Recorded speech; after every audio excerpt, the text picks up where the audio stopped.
श्री शिवाय नमस्तुभ्यं, हर हर महादेव, ओम नमः शिवाय। दोस्तों कैसे हो आप सब? स्वागत है आप सबका अपने YouTube चैनल शिव शक्ति पर। दोस्तों आप सबको पता है नवरात्रि के बहुत ही पवित्र महीना चल रहा है, साथ ही गुरुजी की चल रही है नासिक में कथा, जिस कथा का नाम है शिव पार्वती शिव महापुराण की कथा, जो कि महाराष्ट्र के नासिक में चल रही है। इस कथा के दौरान गुरुजी ने आज विशेष उपायों के बारे में बताया था, जिसमें से एक खाली जगह वाला उपाय है। इस उपाय को कैसे करना है यह इस वीडियो के माध्यम से जानेंगे पूरा विस्तार से। साथ ही समझेंगे कि गुरुजी ने जो और आज विशेष कुछ उपायों के बारे में बताया है, जो कि आपको नवरात्रि के 9 दिनों में से किसी भी दिन करना है। तो चलिए दोस्तों आगे बढ़ते हैं और बात करते हैं अपने उपाय की कि आपको यह उपाय कैसे करना है। लेकिन उससे पहले दोस्तों आज के इस वीडियो में हम आपको नवरात्रि के दौरान किए जाने वाले 4 बहुत ही महत्वपूर्ण उपायों के बारे में बताने वाले हैं, जो कि गुरुजी ने आज की कथा के दौरान बताए थे। गुरुजी ने अपनी कथा के दौरान बोला था कि जो भी व्यक्ति इस खाली जगह वाले उपाय को कर लेता है, उस व्यक्ति के घर पर स्वयं महादेव नंदी जी के ऊपर बैठकर आते हैं, उनके घर में आकर विराजमान होते हैं।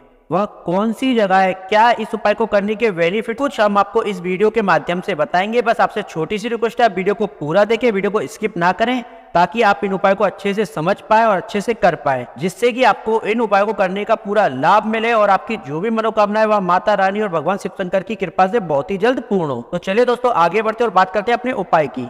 पूजनीय गुरुजी की कथा सुनकर आपको इस उपाय को बहुत ही सरलता से समझाऊंगा। बस आपसे रिक्वेस्ट है आप वीडियो को पूरा देखें। इस उपाय को करने के लिए लेना है आपको एक तांबे का लोटा, और इसमें आपको शुद्ध जल आपको अपने घर से अपने किचन से भर लेना है। साथ ही आपको ले लेनी है एक बेलपत्री। बेलपत्र लेते समय आपको याद रखें, बेलपत्र कहीं से भी कटी फटी नहीं होना चाहिए, बेलपत्र खंडित नहीं होना चाहिए। इसके साथ ही आप जो भी सामग्री लेना चाहें भगवान जी का पूजन करने के लिए, वह सारी सामग्री लेकर आपको चले जाना है आपके घर के नजदीक वाले शिव मंदिर। शिव मंदिर में पहुंचने के बाद सबसे पहले भगवान को प्रणाम करना, मंदिर में अंदर जाकर बैठ जाना, शिवलिंग के पास अपना फेस उत्तर दिशा में करके इस प्रकार से। जैसा कि आप जानते हैं गुरुजी ने बोला है, जब भी आप मंदिर में जाकर पूजा करेंगे तो आपको हमेशा आपको अपना फेस उत्तर दिशा में करके ही पूजा करनी है, तभी आपको उस पूजा का लाभ 100% मिलेगा। मंदिर में पहुंचने के बाद आपको भगवान शिव शंकर की जैसी पूजा आपको अपने अनुसार करनी है, वह सारी पूजा आप अपने अनुसार कर लीजिए। सारी पूजा अर्चना करने के बाद जो आप 1 लोटा जल लेके आए हो, इस 1 लोटा जल को आपको भगवान शिव शंकर के शिवलिंग के ऊपर इस प्रकार से चढ़ा देना है, श्री शिवाय नमस्तुभ्यं मंत्र का जाप करते हुए। जल चढ़ाने के बाद दोस्तों आप सभी को पता है भगवान शिव शंकर का पूरा परिवार शिवलिंग के ऊपर ही विराजमान है। जैसा कि हमने आपको स्क्रीन पर दिखाया है, शिवलिंग के ऊपर राइट साइड में होता है भगवान गणेश जी का स्थान, और जो लेफ्ट साइड में है यह है भगवान कार्तिकेय का स्थान। बीच में जो आपको ये मोटी सी लाइन दिख रही है, माता अशोक सुंदरी का स्थान। शिवलिंग के चारों ओर जो आपको ये मोटी सी लाइन दिख रही है, यह है माता पार्वती का हस्तकमल। माता पार्वती का हस्तकमल और माता अशोक सुंदरी के बीच का जो स्थान है, यह है खाली वाला स्थान। गुरु जी ने अपनी कथा के दौरान इसी स्थान का वर्णन किया था। जैसा कि हमने आपको दिखाया है, माता पार्वती के हस्तकमल और माता अशोक सुंदरी के बीच का जो स्थान है, खाली वाला स्थान, जैसा कि हमने आपको दिखाया है बिल्कुल स्क्रीन पे इस प्रकार से। तो आपको इसी खाली वाले स्थान पर अपना हाथ रखकर आपकी जो भी मनोकामना है, जो भी प्रार्थना है, वह भगवान शिव शंकर माता पार्वती को बोल देनी है। गुरुजी ने अपनी कथा के दौरान बताया था कि जो भी व्यक्ति इस खाली वाले स्थान पर अपना हाथ रखकर जो भी उसकी मनोकामना होती है, जो भी उसके जीवन में कष्ट होते हैं, वह भगवान शिव शंकर माता रानी को बोल देता है। उससे भगवान शिव शंकर बहुत ज्यादा प्रसन्न होते हैं और प्रदोष के दिन प्रदोष काल में नंदी बाबा के ऊपर बैठकर उस व्यक्ति के घर पर विराजमान होते हैं। जैसा गुरुजी ने अपनी कथा के दौरान बताया था दोस्तों, बिल्कुल उन्हीं वर्डों को मैंने बिल्कुल आपको इस वीडियो के माध्यम से बताया है। चलिए दोस्तों आगे बढ़ते और बात करते हैं अपने दूसरे उपाय की। लेकिन उससे पहले दोस्तों जो लोग चैनल पे पहली बार आए, जो लोग मेरी आवाज को पहली बार सुने, उनसे बस एक छोटी सी रिक्वेस्ट है, वीडियो को लाइक करें, चैनल को सब्सक्राइब करें और कमेंट में हर हर महादेव लिखना ना भूलें। हमारा जो दूसरा वाला उपाय है, यह उपाय जुड़ा हुआ है बुरी आदतों से। यदि आपके परिवार में कोई ऐसा व्यक्ति है जो शराब का, मदिरा का सेवन करता है या किसी बुरी संगत में चला गया है, तो आपको ये वाला उपाय कर लेना है। गुरुजी ने इस उपाय को भी आज की कथा के दौरान ही बताया था। गुरुजी ने आज की कथा में किसी बच्ची का पत्र पढ़ते हुए बताया था कि उसके पिताजी बहुत ज्यादा शराब का सेवन करते थे, मदिरा का सेवन करते थे। उस बच्ची ने अपने पिताजी के लिए इस उपाय को किया और इस उपाय को करने मात्र से उसके पिताजी की जो शराब की आदत थी वह छूट गई। यदि आपके घर में भी कोई ऐसा व्यक्ति है जो बुरी संगत में या मदिरा का सेवन करता है, तो आप इस उपाय को जरूर कीजिएगा। चलिए जानते हैं कि यह उपाय आपको कैसे करना है।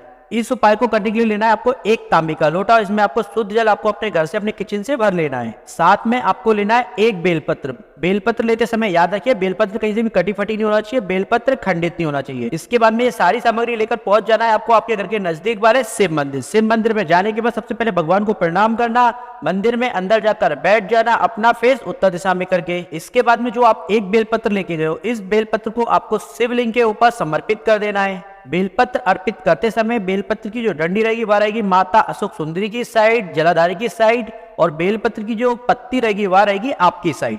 इसके बाद में जो आप एक लोटा जल लेके गए हो इस एक लोटा जल को आपको इसी बेलपत्र के ऊपर आपको समर्पित कर देना है। नीलकंठेश्वर महादेव के नाम का स्मरण करते हुए इस एक लोटा जल को आपको समर्पित कर देना है। कौन से महादेव दोस्तों? नीलकंठेश्वर महादेव। गुरुजी ने अपनी कथा के दौरान बहुत बार वर्णन किया है। नशा मुक्ति के लिए नीलकंठेश्वर महादेव के नाम का स्मरण किया जाता है। जल चढ़ाने के बाद जब यह जल जलाधारी से होते हुए नीचे गिरेगा तब इस जल को आपको किसी पात्र में, किसी कटोरी वगैरह में आपको रोक लेना है।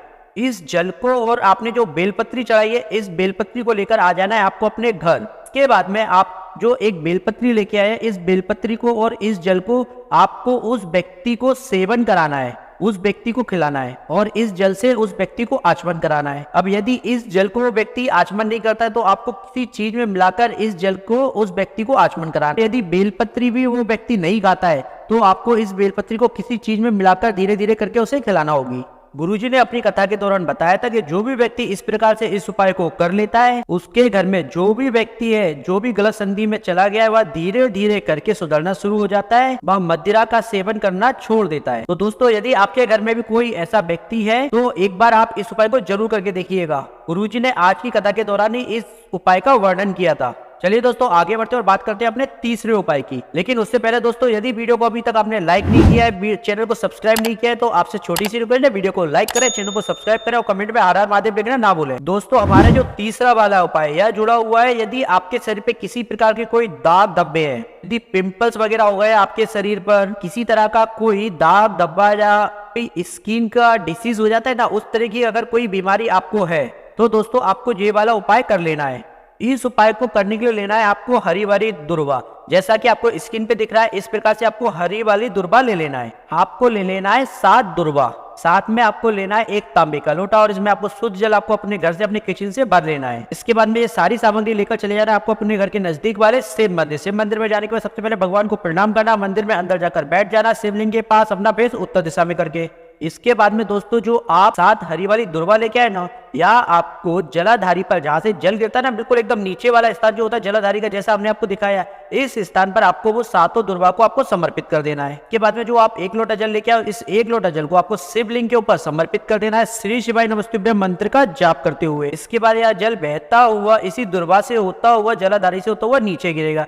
तब आपको इस जल को किसी पात्र में रोक लेना है। इसके बाद में आपको इस जल को और साथ में जो आपने दुर्वा अर्पित की है इस दुर्वा को उठा लेना है और साथ में आपको भगवान शिव शंकर से प्रार्थना कर रही है इस दुर्वा को औषधि में बदल दीजिए। इस प्रकार से आपको भगवान शिव शंकर से प्रार्थना करनी है। इसके बाद में इस दुर्वा को और इस जल को लेकर आ जाना है आपको अपने घर। इसके बाद में जो आप 7 दुर्वा लेके आए हो इन 7 दुर्वा को रोज चबा चबा कर खानी है। मतलब 1 दुर्वा आज चबा कर खाइए, ऐसे करते करते 7 दुर्वा 7 दिन तक आपको चबा कर खानी है। और जो जल आप लेके आए शिवलिंग से चढ़ा हुआ जल, इस जल को आपको जहां पर भी आपके जो दाग धब्बे हो गए उस स्थान पर आपको लगाना है। यकीन मान के चलिए दोस्तों, गुरुजी ने अपनी कथा के दौरान बताया था कि जो भी व्यक्ति इस तरह से इस उपाय को कर लेता है उसके शरीर पे किसी भी तरह के कोई दाग धब्बे होते हैं वह इस उपाय को करने से धीरे धीरे करके समाप्त हो जाते हैं। यदि दोस्तों आपके शरीर में भी इस तरह की कोई बीमारी है, इस तरह की कोई समस्या है तो एक बार आप इस उपाय को जरूर कीजिएगा। यह उपाय आज ही कथा में गुरुजी ने एक पत्र पढ़ते हुए बताया था। किसी महिला का पत्र आया था, उस महिला के पत्र में इस उपाय का वर्णन किया गया था। उस महिला ने इसी प्रकार से इस उपाय को किया था और उसके शरीर पर जो भी दाग धब्बे थे वह धीरे धीरे करके समाप्त हो गए थे।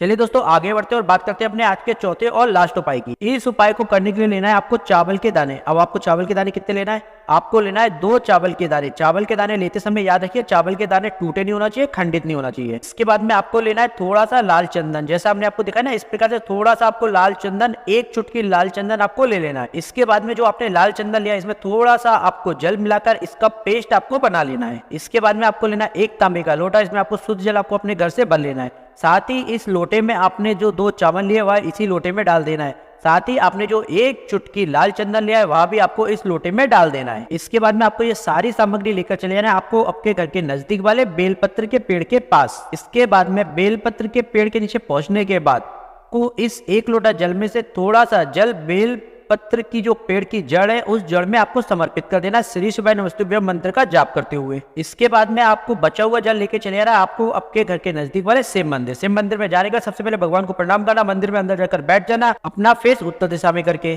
के बाद में जो भी जल आपके लोटे में बचा हुआ इस पूरे जल को आपको शिवलिंग के ऊपर समर्पित कर देना है श्री शिवाय नमस्तुभ्यम मंत्र का जाप करते हुए। आपकी जो भी मनोकामना है जो भी कामना है वह आपको भगवान शिव शंकर से बोल देनी है। इसके बाद में यह जल जलाधारी से होता हुआ इस प्रकार से नीचे बहेगा।